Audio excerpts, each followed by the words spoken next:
and it's a gift to yourself.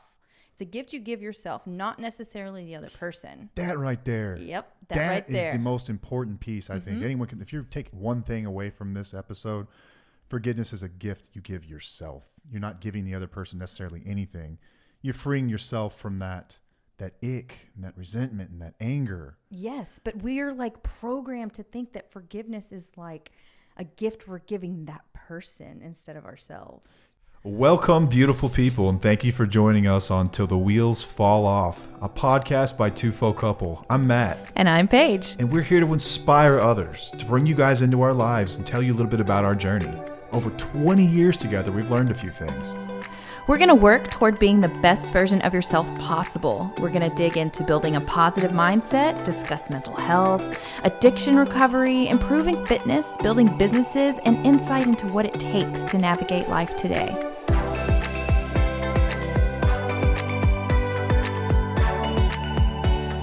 Welcome back to another episode of Till the Wheels Fall Off. I'm Matt. I'm Paige. Quit laughing at me. I love how you looked at the camera. Well, we're on YouTube now, and I have to acknowledge the fact that thing's over there, or I'll forget. Hey. It's tough to do. Yeah. Anyway, we are back from a trip to the land of the most glorious weather I've ever experienced this time of year. Mm-hmm. It's like 110 degrees here, and up there it was like in the daytime, 72. Perfectly blue skies, crisp air. In the evenings, it was like 55 degrees, which is like hoodie weather in the evenings. Mm-hmm. I'm on the record of saying this. Every night should require a hoodie. That should just be a thing. We wear hoodies anyway. Look we do, but we keep the house super cold to do it. Yeah, we do. God needs to rework his plan about weather and just make sure that no matter where you are in the world, every night is 55 degrees and it's hoodie weather. So you can have s'mores and campfires every night. Anyway, it was great. We got up. We got out of here. Ate expensive oysters. Why are oysters $3.50 a piece? Yeah, can you imagine that? The first guy that found an oyster was like, what is this trash? Little did he know that one day someone would charge us $3 a pop for that little thing. Oh, good. They were delicious. I think we ate most of the seafood in the Atlantic last week. Yeah, for sure. We have a lot of mercury in our bodies right now. Man, it was so good, though. Let me tell you, we ate oysters. We ate crab. We ate lobster. We ate pizza. Lobster. We ate ice cream. Did we eat ice cream? Yeah, remember? Oh. You don't remember? I don't. Okay, well, we did. All right, well, it was a great trip. We ate a lot of yummy food. Your ice cream was blue. You remember it now? Super blue. No. Yeah. Where the hell did I eat blue ice cream? What are you even talking about? At Ben & Jerry's up in Maine. Oh, yeah, we went to Ben & Jerry's. It was like a marshmallow ice cream. Yeah, it was good. Okay. Sorry. It's all coming back to me now. I forgot we went to Ben & Jerry's. My bad. Yeah. Anyway, it was amazing. It was amazing, man. Okay. Much needed. Yeah. And we're back to discuss what listeners have requested from us. An episode on forgiveness. Mm-hmm. I can't say it without thinking it. Do it. Forgiveness is more than saying sorry. If you guys have ever seen the movie, I think it's Just Friends. Just Friends. Yeah, it was Ryan Reynolds and Anna Faris. Yeah, I love her. She's so freaking hilarious. From the moment you said I want to do an episode on forgiveness, I was reading your message and this started just been playing in my head for a week now. And that's going to be in my head, so thanks, dear. So as we talk about this, I'm trying my best not to go back there. And if you haven't seen the movie, check it out. But anyway, an episode on forgiveness, what forgiveness is, how to achieve it. Do people deserve it? Do you deserve it? How do you give it? What is it? So we're going to get into it. Mm-hmm. Let's do it. All right. I'm leaning on you heavy here. Okay. Because I'm the jerk that made you have to forgive. Therefore, this is your episode. Oh, forgive you, right? Yeah. Hey, I'm getting a look right now that she still has yet to do this. No, I've totally forgiven you. But it's a huge process. So forgiveness is like... It's not what a lot of people think. You think that when you forgive somebody, you're like condoning their behavior and everything is peachy keen and you're supposed to let go and whatever. But forgiveness is totally different than that. Yeah, it's not this nice wrapped up little package of just like, we're cool. Let's go back to the way things were. Right. It is very situational. Situational? Totally. Okay. You got it. Nailed that, right? man. Right? It's a $5 word. Suck at vocabulary. Kiss my ass. She actually doesn't. Okay. Well, this is just something that's like, I want people to understand that forgiveness just doesn't happen overnight. It's not like a one-time event where you just like say, okay, I'm just going to forgive somebody and everything is cool. I mean, it really requires some like patience and empathy and actual self-reflection. Yeah. Yeah, no, it does. I think. Do you agree with that? Yes, absolutely. I think that when most people think about forgiveness, because I'm most people, I think, it's sort of like, forget about it. Yeah. And you just move on. Right. And you sweep that under the rug and let's go about our business. Right. There are also times where you've been put into a position where you might, quote unquote, forgive someone and you can never really actually do it. Yeah. So it's dynamic. There's a lot of moving parts to this. As it pertains to our conversation, this came from a group of people that are dealing with a loved one, generally a partner, I think. I don't think I'm out of line saying that. It's usually a partner of theirs who has done them dirty. Multiple times. Has done them wrong. Yeah. Over the years. Right. Time and time again. And they want to forgive, but they're not sure, A, if they should, and B, how to go about it. And what does that mean moving forward? Yeah, and this is also for forgiving yourself as well. A lot of people in our group that have asked about this, they've had issues with forgiving themselves. Yeah, there's stuff that we've done that it's tough to forgive yourself for. Right, you hold on too tight. Like, oof, I'm never letting that go. You just live with the shame that goes along with it. Right, which gets you stuck. Okay, so tell me what forgiveness is then. Okay. Like, what does healthy forgiveness look like? So letting go of anger and resentment towards someone who has wronged you. That's like the whole point of forgiveness. You want to let go of that anger. When you haven't forgiven somebody, I was going to say something else and it did not pop out right in my mouth. I'm sorry. When you haven't forgiven somebody, you're usually pretty freaking angry, right? Like you're so mad at this person that you want them to feel pain. Yeah. This is the biatch of resentment. Resentment. I've heard more, quirky things about resentment in my decade in AA than you could ever imagine. But resentment is like feeding a stray cat. I used to hate it when you said They that. go away when you stop feeding them. Yeah. Resentment is like drinking poison and expecting the other person to die. Yeah. We can rationally say these things. I know. You have said that. That's why I'm like pausing because you know where I'm going. I know with you're this. going. I'm leading you into this. Because I you teed have it up for you. literally told me to do this for 10 freaking years. Tell me why I was wrong in saying those things at the time. I wasn't ready to forgive somebody or forgive their issues because I thought I was condoning something. And the fact that this behavior was still happening. Yeah, I was going to say that too, is that it's a continual pattern of behaviors that never change. So it's hard to forgive somebody who's continually doing the same thing over and over again and hurting you. Forgive someone in the traditional sense that we're just like, we're good, shaking their hands. Hey, we're fine now. Right. Because that's Without what any I closure. thought forgiveness was. Yeah. But that's not what it is. So did you want me to say what else it is? I teed that up for you. We've been doing this for a minute now. Doing what? We've got 10,000 people that listen to this thing. We're not, yeah.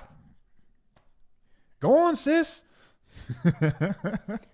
Okay, so I'm just going to say it's a process of healing and moving forward. It's acknowledging the pain caused by someone's actions. Yeah. It's empathizing with the person who wronged you. That's hard. Ooh. It's setting boundaries to protect yourself from further harm. It's releasing uncomfortable emotions and finding peace. It's taking responsibility for your own healing and happiness. And it's a gift to yourself. It's a gift you give yourself, not necessarily the other person. That right there. Yep. That right there. That is the most important piece, I think. Anyone can, if you take one thing away from this episode, forgiveness is a gift you give yourself. You're not giving the other person necessarily anything.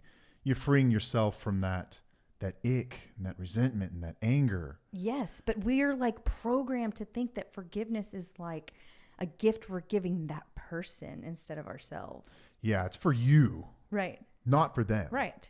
Not for them. Yeah. Like you make amends for other people, but letting go of resentment is for you. Yeah. So I'm going to say these things that forgiveness isn't, so that you can see that this is not, there's a gray area with all of this. It's not all or nothing, black or white. It's always a gray area. Can I say something? Yeah, real no. quick? Go for it. So before you get to what forgiveness isn't, let me just relate this back to this thing that I've worked through with, I don't know how many people over the years.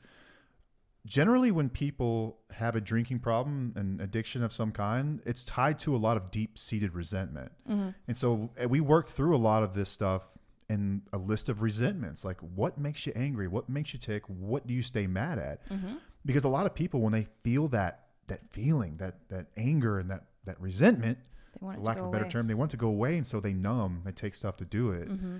Some of them are like very justified. Like there are some people who've been physically or sexually abused. Right. There's some others where it's like, I hate the IRS. It's like, yeah, man, we all do. But what are we going to do about that? You know, death and taxes, 2 guarantees in life. But they can eat away us in different ways. And the one thing that I wanted to make the point of is that when these people are angry, when I was doing this stuff too, and I had my anger and resentment, the only person that really suffered was me. Yeah. You know, like I was drinking at things and drinking at people, and I was trying to take it away, but who suffered? Me and my loved ones. Right. It's a screwed up cycle we put ourselves in. It's no different for the codependent. We get so normal into our anger. Like that's the only, it's comfortable to be in that anger. Isn't anger comfortable sometimes? It is, because it's what you know. It's what you've normalized. It's like that's your pattern of behavior, and it's scary to get out of it because you don't know what it's like on the other side. Yeah, you put it perfectly. There's something so comforting about being in anger. Like for me, it was always it felt like a familiar place for me for some reason. Like, I don't know if I was just wired that way from the get-go, but I just always felt like I was sharper when I was angry, and like I was more in control. I had more purpose. Like, yeah. Yes. Yeah, you just said it. Like, yes. Felt like I had some semblance of control. Exactly. When I was mad at people and I was doing things to spite other people, and it kind of feels good in a way. Yeah, it's like a release. But it's dangerous, man. Very dangerous, because it gets worse and worse and worse, and then it becomes a very unhealthy outlet. All right, so I think those were nice little subtext to that. So let's get what you were about to talk about, which is, what is forgiveness not? Forgiveness isn't what? Ignoring or denying the harm caused by someone's actions. Oh man, that's deep. Can we dig into that for just a second? Yeah. So when you forgive someone, you're not ignoring or denying yourself that these things happened. Yeah. That's powerful. Right. That's huge. It's not a one-time event that erases the past. Mm-hmm. So what I said earlier, it's like, it's a process. It's not something that can be happen like that. It's not that simple. Excusing or justifying the harm caused by someone's actions. That's not what forgiveness is. Absolving the person of responsibility for their actions. Yeah, you're not doing that when you forgive. Mm-mm. But it feels like why do we feel that way? I don't know. Why do we feel like when we forgive someone, we're just, it's condoning. It's like we're condoning. It's kind of like that validation versus condoning thing. It's like we're allowing them to win when we know we've been harmed. Oh yeah. It's like, you just won on me. Yeah. I just gave you that. Yeah. It's an ego thing. You get to chalk that one up on your little list of people that I've screwed over in life, and I'm that person. Yeah. Not on my watch, pal. Right. So also, like, it's not allowing the person to continue to hurt you. Did I say that before? No. I did the other one, because that was a big one. Allowing the person to continue to hurt you. Like, this doesn't mean we're allowing this to happen. It's all for you. It's not for the other person. Yeah. Relying on someone else to make things right for you. And then, like we said earlier, a gift you give to the person who wronged you. It's not the forgiveness is all about you. It's almost, it's not selfish, but it is a very big form of self-care. What's that? Forgiving someone. Yes. Oh, it's huge. Yes. It's vital, I think, to release yourself of that anger so that you can live in peace and you can live without that resentment that fuels the anger and the spite and the thoughts. Like, I'm one of these people that I can have conversations in my head, like full-blown conversations with someone. When I've been wronged by somebody, I can replay that tape and like, I will talk to myself. Like, if you filmed me in my car, you would think that I'm insane. No, we all do that. That's okay. It's not just me here? No, that's not I went out on a limb. I was making sure. No, that's pretty normal. We all do that. We put these fake scenarios in our heads. Man, and I will fight with people and argue with people and stand up for myself, and I will do all these things. But in that moment, like, I'm angry. Like, if you were to take my pulse, it's higher. Like, I'm not at peace. I'm not thinking about being present. I'm not thinking about what I need to do to be better today. I'm just freaking angry. Yeah. It's almost like an addiction in itself. Like, exactly. It feels kind of good. Exactly. So when we forgive, it's for us. Yep. Be selfish about it. It is self-care. Yes. It is self-care. All right. So I think that's huge. We've kind of distinguished what forgiveness actually is and what it isn't. I think what it isn't is more powerful than what it actually is. Agreed. Because what it isn't really defines all the things, like the misnomers we have about forgiveness in itself. It's like all these things you think it is, it's not. It's not. It's not just forgiving this person for like continued abuse. It's not forgiving them for allowing to continue to hurt you. Exactly. It's not allowing them. It's not excusing or justifying. Right. Which I've always felt that way. Like, no, I'm supposed to be mad right now. Yeah. I deserve to be mad right now. I was treated poorly. Yeah. How dare you? I need to be angry. I don't want to forgive you. How dare you? I allow that happen. Why would I let you win? Yeah. F that. And like we're sitting here bashing anger like really bad. And like anger ain't all bad. Anger serves a purpose. Yeah. I think that it's a red flag. Yeah, anger serves a purpose. I think that all emotions are created equally, and so like I look at them all like they serve a purpose in me. So like when I'm angry, it's obvious that I've been harmed. Sometimes I'm in the wrong, and it's my ego. But other times it's there to let me know that like someone's crossed a boundary that maybe I didn't even know existed. There you go. You know? Yep. So it is important. It is important, but if you keep it around too long, it will just rot you from the inside. Yeah. Man, it's terrible. So when it comes to forgiveness, possibly the most difficult thing, and let me provide some context. So I'm thinking about the way that I've worked through this myself and the way that I work other people through this when I'm working through the steps with them and coaching them sobriety and whatnot. There have been people that I've worked with who have been deeply harmed by others. And I say that because I can pretty much always find someone's part in a disagreement where they have a resentment. Like if you're resentful at the IRS, like that stupid example, because you didn't file your taxes correctly, you're mad because you hid income. Like, come on, man, you have a part in that. Yeah. What about when you're a child and you're abused? Yeah. You don't have a part in that. No. And so you sit there and your heart just breaks for this person because it's like, dude, they didn't do anything wrong. They didn't do anything wrong. This person's just, revealing their soul and like what this has done to them. And like in that moment, I'm like, the only part that you have in this is that you are now in your 40s and this defines you. Right. And that you're not a survivor. You are still living in this. Mm-hmm. And so when I worked through this stuff, how do you forgive something like that? How do you forgive someone that has gaslit you into insanity and stolen 10 years of your life? How do you forgive someone that's lied to your face? How do you forgive someone that's put your children in danger or your lives in danger? How do you forgive someone that's just, done you wrong for years and years and years? So a way that I found effective is you have to separate the abuse from the abuser. Mm-hmm. So the abuse cannot be forgotten, nor do I think it should be forgotten. But the abuser is different. You can forgive an abuser. And the way you do that is you have to look at someone who is causing abuse as someone who is deeply hurt themselves. Like the old saying, hurt people hurt people. Yeah. It's very much like that, where you've got someone who is, rather than looking at them as a monster who has just caused you harm, you have to think of that person as incredibly sick. Mm-hmm. And form some sort of empathy. Yes. Now, in the situation where you've been sexually abused as a child, that's incredibly effing difficult. Right. That's incredibly difficult to know that this person is so sick that they would harm a child, but they're out there. And these people are sick. You have to realize that normal people don't act this way. Sick people act this way. Sick people cause abuse. People who are deeply disturbed cause abuse. And in just maybe a glimmer of that, I can find some empathy sometimes. Mm-hmm. Just enough to say, I can forgive you, but I will never forgive the abuse, nor will I forget it. And nor do I have to. You don't have to forgive the abuse. That's what boundaries are for. Right. Moving forward are rules of engagement for what it's like to be in a relationship with me. And I can see your face now. You're kind of reflecting on this stuff and like living through this. Like How did you know? I know you, man. Holy what are you talking crap. about? I'm sorry. Keep going. I know what you're going to say before you say it. We lived together for like ever. Whole lives, like raised in a cage together, basically, like. But anyway, I would love for you to open up a little bit and talk about what we went through and what I put you through and how you were able to forgive. Or have you forgiven it all? I don't know. Like, have you forgiven it all?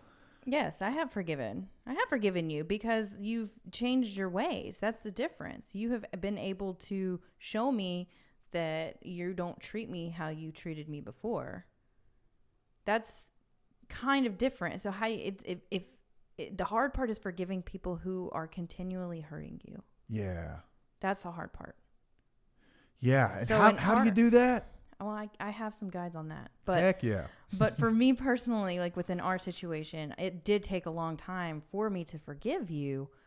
But I just admired you for being open and honest and working on what you've done to hurt me, that you don't do that anymore. So yeah, I forgave you. I forgave you for the lies and the manipulation and all of it. And as the abuser, I had to come to terms with the fact that I had done these things and make amends, proper amends, which is, proper apology has 3 parts. Yeah, 3 parts. What I did was wrong. I feel terribly that I've hurt you. And what can I do to make that right?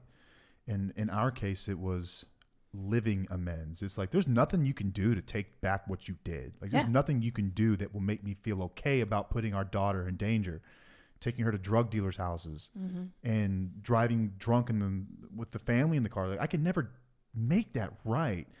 But the one thing I could do is make a solemn oath to you to be better every single day and to make living amends for that damage. That's all you can do when you hurt someone that terribly. Yeah.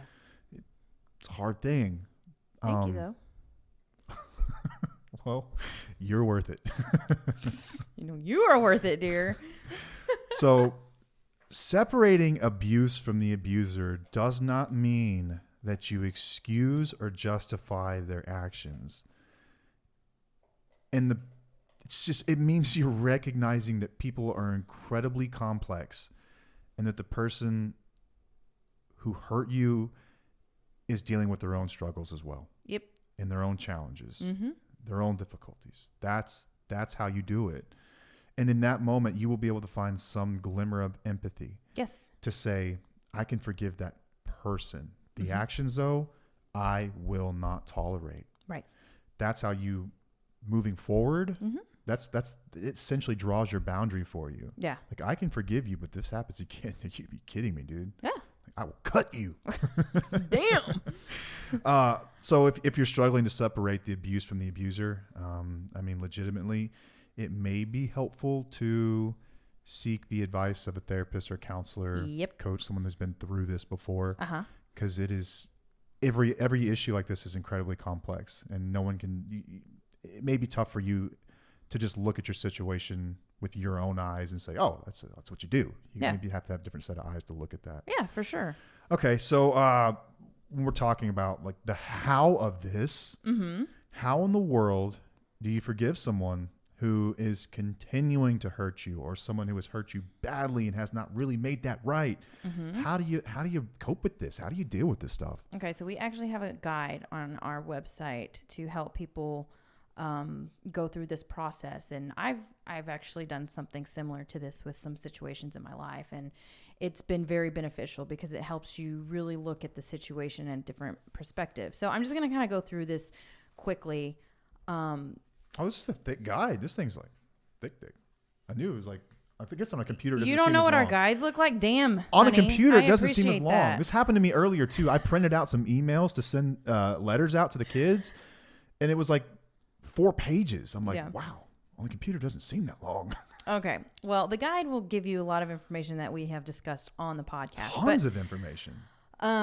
First thing you're going to do is identify the person or situation that you need to forgive. So it could be a specific person who has wronged you, or a situation that has caused you pain or trauma. It can also be an institution, people, places, things, nouns, any of those. Okay. Just saying, yeah, because there's some people, like, they're not mad necessarily at a person. They're mad at like, a whole, like a group, a thing. I don't mean to make light of this, but we want to hear a funny one that was on mine. Insurance. You're stupid. Insurance. Oh my God. They're the only people who are allowed to be racist, sexist, and ageist, and they call it risk. This is what I don't understand. You get so bent out of shape over the dumbest things, but like serious shit in our lives where it's like really affecting you. You're just like, oh, no, Paige sure as hell can grind an axe there. That's not true. It is true. I get mad about those things and the dumb stuff. That's all. No, that's such bull. It's like it blows my mind. I guess that's where the yin and yang comes in though with us, and where we kind of balance each other out, because I deal with the heavy shit, HSP in me, I guess. Is that what it is?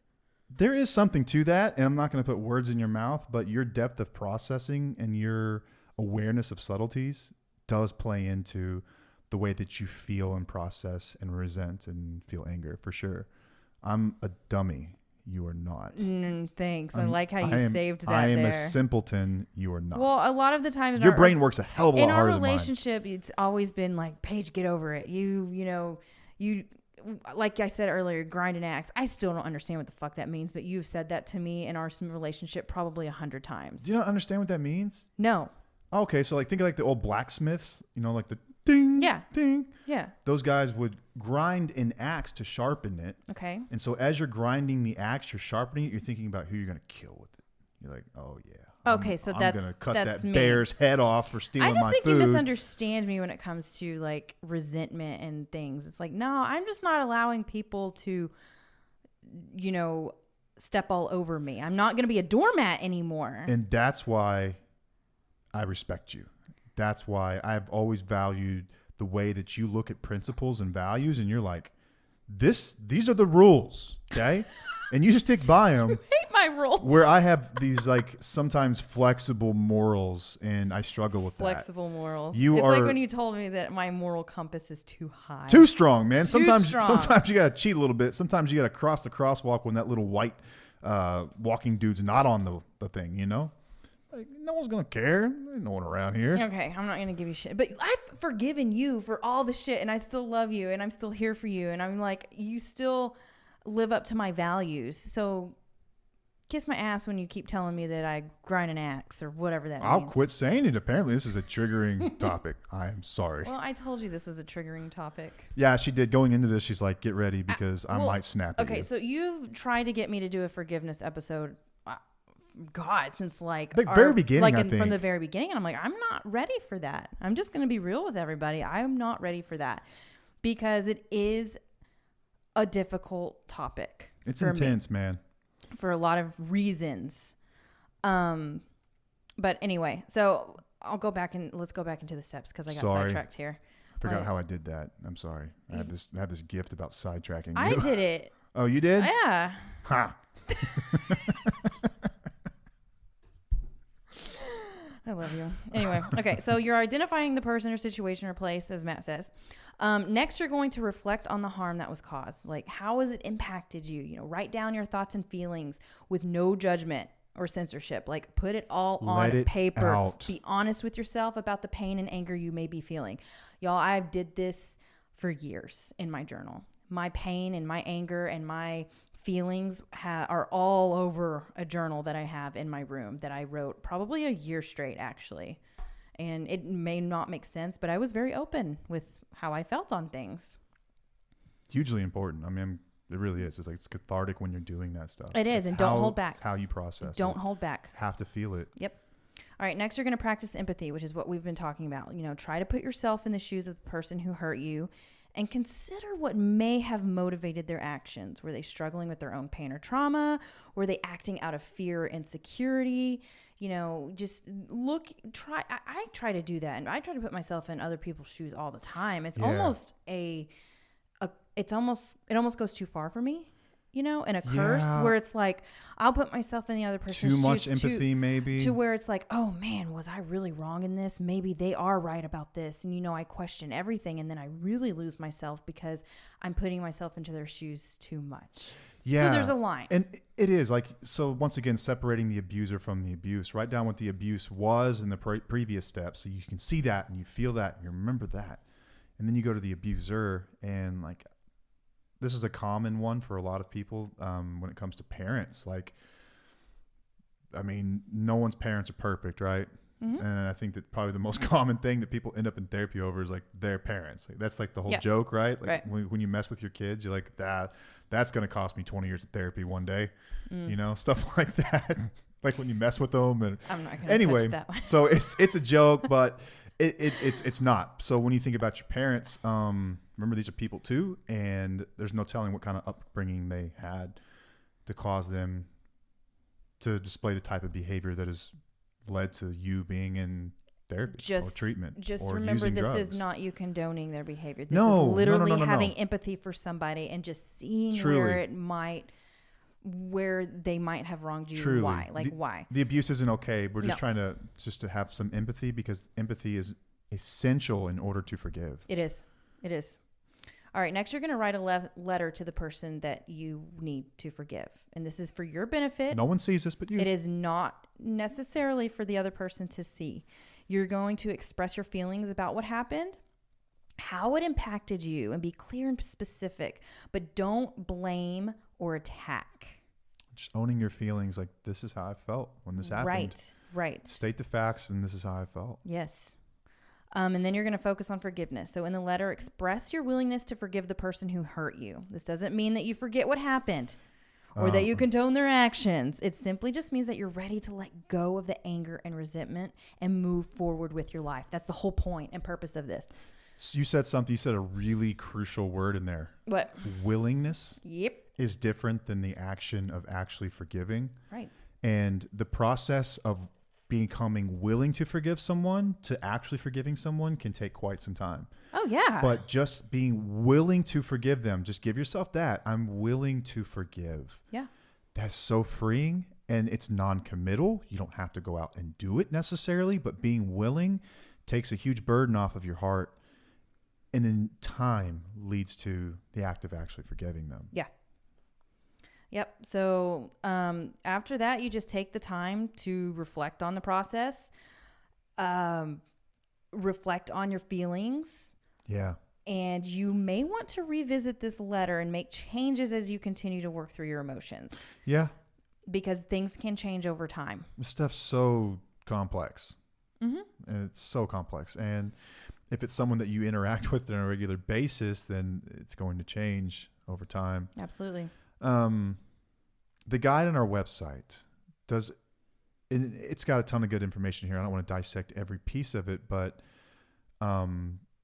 we've talked about boundaries before. And so when we talk about abuse, when we talk about needing to forgive someone, I think that sort of like this elephant in the room is like, what if this person like lives in my house with me and like they do this crap every day, but I want to forgive them. I don't want to be sick. I don't want to live with this resentment. It's eating me away from the inside. How do I forgive that person?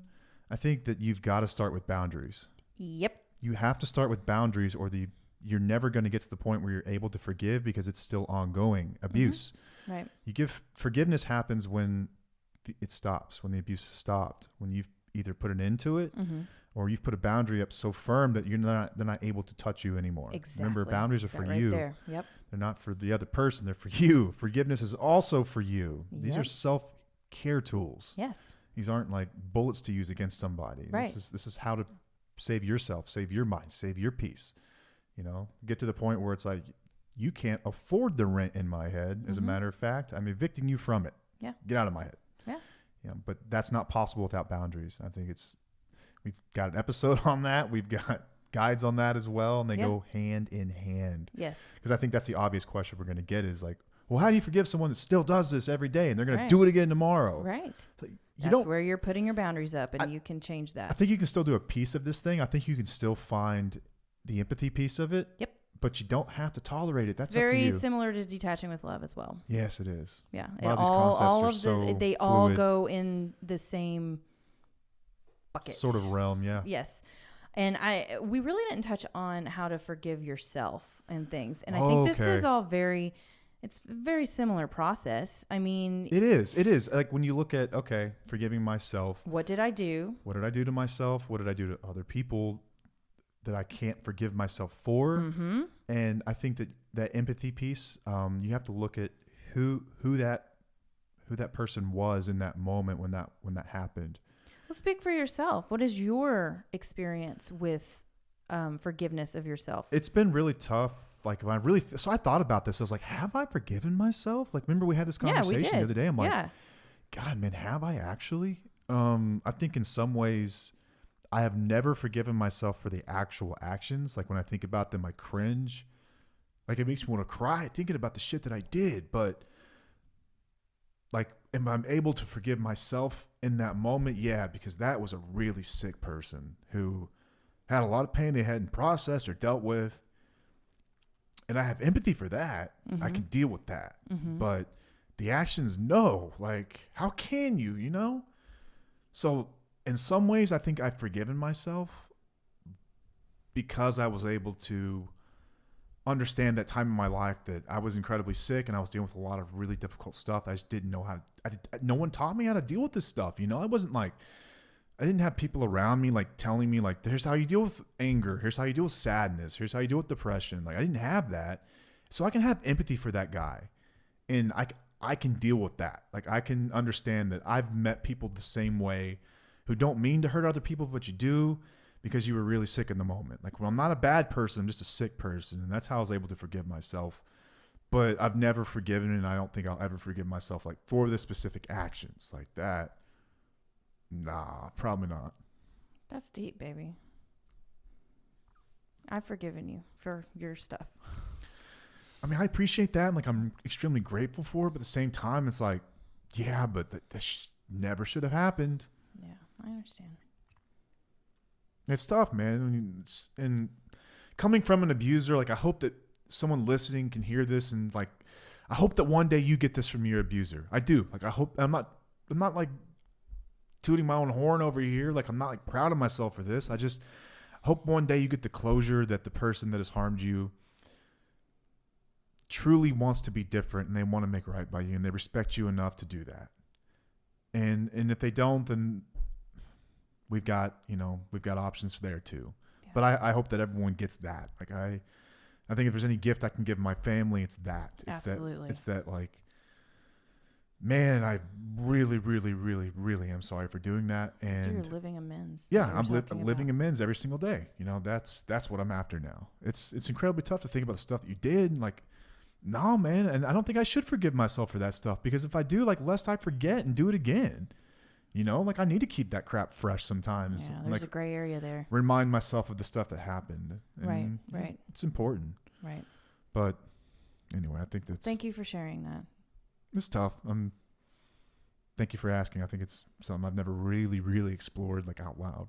Yeah. All right. Is that it? Yeah. I'm just giving you space, honey. Okay. I think it's worth mentioning that today, June 26th, is Paige's birthday. Oh. And real quick, funny story time. So this is like 5 years ago or something. It was about 5 years ago this happened, right? You probably know exactly. Probably about 5 years ago. About 5 years ago, y'all. Like we're super close and like great relationship and everything. And like I am such a creature of habit. Like I wake up every morning about 4 and I go to the gym and like I do the same things. Like I go get my coffee. I sit there and I scan the news. 3 cups of coffee. I'm out the door. And on June 26th, like 2018, I got up and I did this and I left the house and you were up at the time. Yeah, I was up. You were up and she didn't say a word to me. She didn't give me a look, like nothing.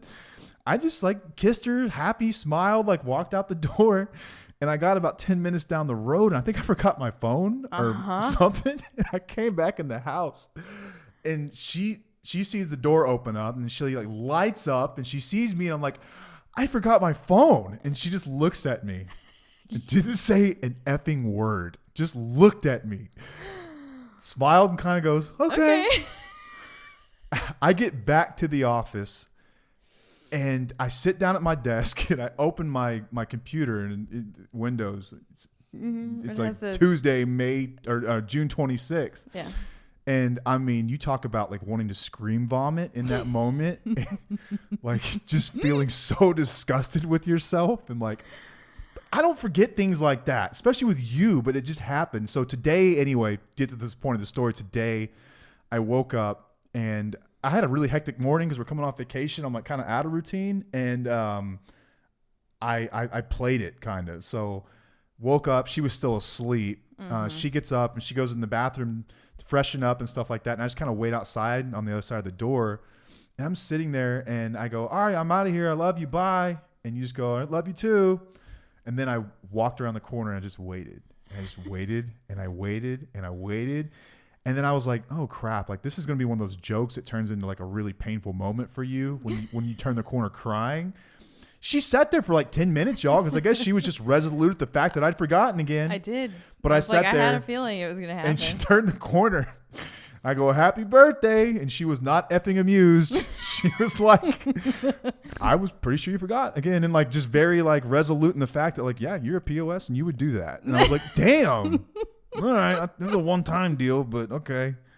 So yeah, I've got reminders that buzz on my phone now and let me know like off the bat, like, hey, it's your wife's birthday, dude. Don't forget. So anyway, happy birthday. I love you. Thanks, babe.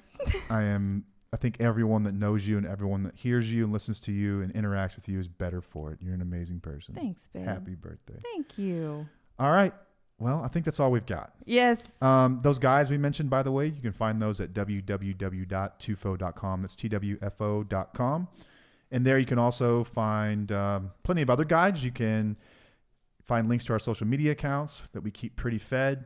Paige has been pretty lit on TikTok lately, actually. Yeah. She's figured this thing out. Getting some great interactions, some great questions.